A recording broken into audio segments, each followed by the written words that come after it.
guys, आज मैं लेके आई हूँ डायमंड कम्स टू मी मांगा का चैप्टर 43। आई होप आप सभी को ये वीडियो पसंद आए। चैप्टर के स्टार्टिंग में रिंकोशी टाशा को गिफ्ट देता है और कहता है ये तुम्हारा मिड टर्म एग्जाम का रिवॉर्ड है, जैसा कि मैंने प्रॉमिस किया था तुमसे। टाशा कहता है पर क्या वो मैंने रह नहीं दिया था। तभी टाशा को याद आता है उसने रिवार्ड के तौर पर रिंकोशी से एक हग दिया था। रिंकोशी कहता है वो काउंट नहीं होगा, इसे खोलो। हो देखो इसे। टाशा उसे देखता है, इसमें एक रेड कलर का बहुत ब्यूटीफुल सा एक ब्रेसलेट होता है। रिंकोशी कहता है क्या ये तुम्हें पसंद नहीं आया। टाशा कहता है नहीं, ये मुझे बहुत ज़्यादा पसंद आया, थैंक यू। रिंकोशी उसे उस ब्रेसलेट को टाशा के हाथ में पकड़ा देता है। रिंकोशी कहता है मैंने सुना है इस ब्रेसलेट का मतलब लाइफ में मतलब है पीसफुल और गुड लक। मैं चाहता हूँ कि तुम अपने हर एक एग्जाम में बहुत ज़्यादा अच्छा करो। और रिंकोशी अपने मन में कहता है असल में इस जो ये रेड ब्रेसलेट है ये 10 फरवरी पर स्टोन को रिप्रेजेंट करता है। मैं बस यही नहीं चाहता कि तुम्हें बस एग्जाम में ही गुड लक मिले। मैं चाहता हूँ कि तुम्हारी पूरी लाइफ पीसफुल और गुड लक से भरी रहे। टाशा कहता है टेंशन मत लो, मेरे पास अब ये गुड लक ब्रेसलेट है। मैं अपने सारे एग्जाम में बहुत ही ज़्यादा अच्छा करूँगा। टाशा पे मन में कहता है 16 साल पहले जब मेरी मॉम प्रेग्नेंट थी टाशी भाई में, तब उन्होंने भी मेरी एक ऐसा ही रेड कलर का एक ब्रेसलेट बुना था और विश किया था कि मेरी लाइफ बहुत ज़्यादा गुड लक हो, मेरी लाइफ में मैं बहुत ज़्यादा ही हैप्पी रहूँ। पर वो मुझे पीसफुल नोट नहीं मिला था, वो ब्रेसलेट नहीं मिला था मुझे। और अब जिस पर्सन को मैं पसंद करता हूँ वो मुझे वही दे रहा है और विश कर रहा है कि मेरी लाइफ पीसफुली हो, गुड लक से भरी हो। भले ही मेरी मॉम अब मर गई है, पर उनके जाने के बाद भी इस दुनिया में काफ़ी जिन्हें हैं जो अब भी मेरे का दुआएं मांगते हैं मेरी खुशी की। मैं जिस पर्सन को बहुत ज़्यादा पसंद करता हूँ इस पर्सन को हो ये भी मुझे बहुत ज़्यादा पसंद करता है। टाशा रिंकोशी से कहता है मैं चाहता हूँ कि मैं भी तुम्हारी तरह तुम्हारी ही यूनिवर्सिटी में दाखिल हूँ, तुम्हारी ही यूनिवर्सिटी में जाऊँ जिसमें तुम जा रहे हो। मैं जितना मर्जी मुझे हार्ड वर्क करना पड़े मैं करूँगा और तुम्हारी ही यूनिवर्सिटी में जाऊँगा। रिंकोशी कहता है अच्छा बात है। टाशा स्माइल करता है। आगे टाशा कहता है तुमने सोचा है कि तुम कौन सी यूनिवर्सिटी में जाओगे, टाशा यूनिवर्सिटी या फिर पीकिंग यूनिवर्सिटी। ये दोनों ही यूनिवर्सिटी तुम्हारे लिए फाइट करने वाली है। मुझे बहुत ज़्यादा मेहनत करके मैं भी जाऊँगा इन दोनों में से एक।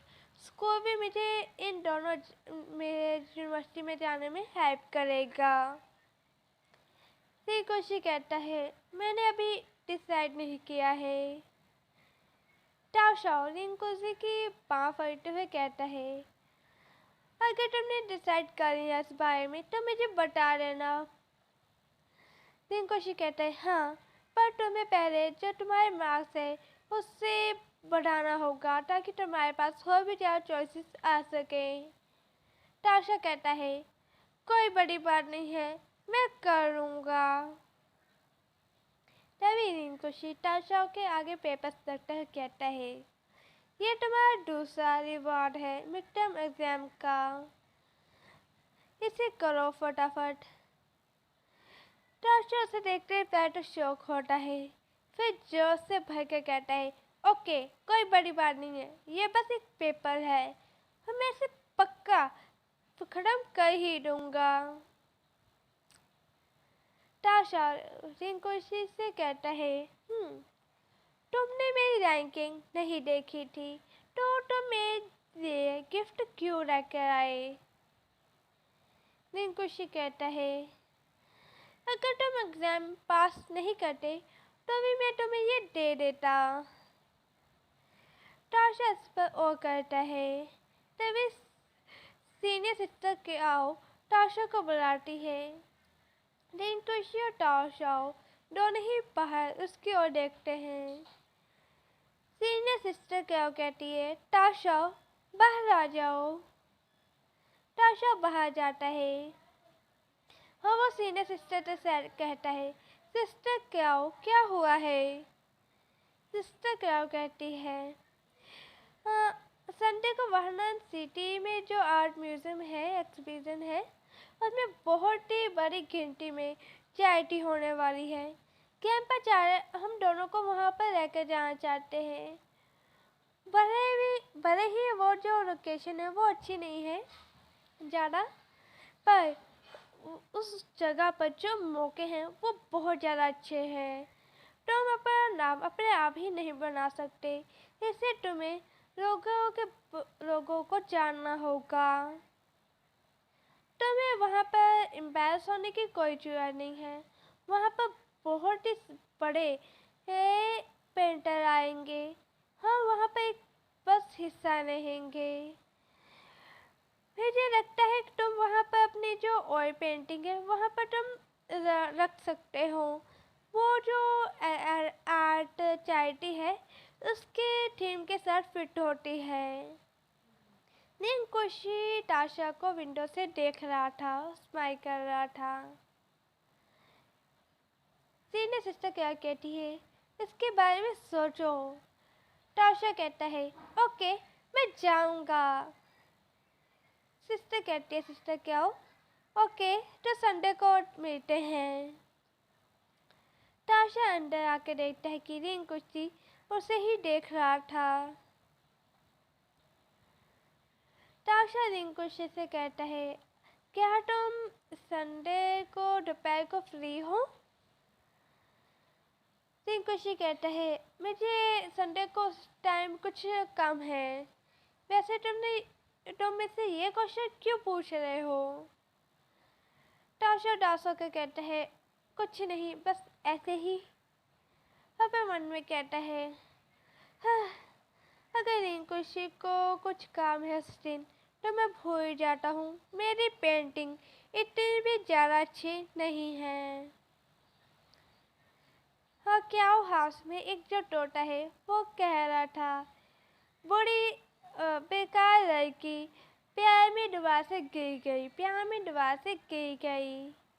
तभी सीनियर सिस्टर क्या आके उस तोते को व्यंग व्यंग करती है और टाशा से कहती है, टाशा मेरे साथ आओ और ड्रेसअप हो जाओ।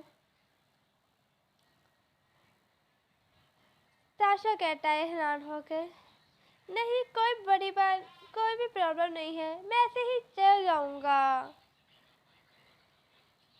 सिस्टर क्राउ टाशा को एक रूम में फेंक देती है और कहती है, बिल्कुल भी नहीं, तुम इन कपड़ों में एक जूनियर हाई स्कूल के बच्चे की तरह लग रहे हो। तुम वहाँ पे ऐसे नहीं जा सकते। इन कपड़ों को पहन लो और टेंशन मत रहो। मैं तुम्हारा मेकअप नहीं करूँगी, बस तुम्हें अपने कपड़े ही तो चेंज करने हैं। टाशा वो कपड़े पहन लेता है। उस कपड़ों में टाशा बहुत ही ज़्यादा अच्छा लग रहा था। सिस्टर क्यों टाशा को इन कपड़ों में देख कर कहती है, वो तुम इन कपड़ों में काफ़ी ज़्यादा अच्छे लग रहे हो, जैसा मैंने सोचा था। टाशा सिस्टर क्या से कहता है, सीनियर सिस्टर आपके पास लड़कों के कपड़े क्यों हैं? और मन में कहता है, वो भी ये कपड़े मुझे पूरी तरीके से फिट हो रहे हैं। सिस्टर ताशा क्या कहती है, ये मेरे कज़न के हैं जो कि तुम्हारी तरह है, सेम हाइट और तुम्हारी तरह दिखता है, स्किनी है तुम्हारे जितना ही। वो इन कपड़ों को नहीं पहनता, तो ये मैं तुम्हारे लिए ले आई। तभी दरवाजे पर नॉक होती है। ताशा कहता है, सीनियर सिस्टर मैं देखता हूँ, आपके लिए आसान नहीं होगा हीटर जाके देखना। ताशा डोर को खोलता है। वो बाहर से बहुत ज़्यादा धूप आ रही थी। वो कहता है ताशा पे मन में, ओ बाहर तो बहुत ज़्यादा धूप है। बाहर रिंकुशी खड़ा था। और यहीं पर हमारा चैप्टर खत्म होता है।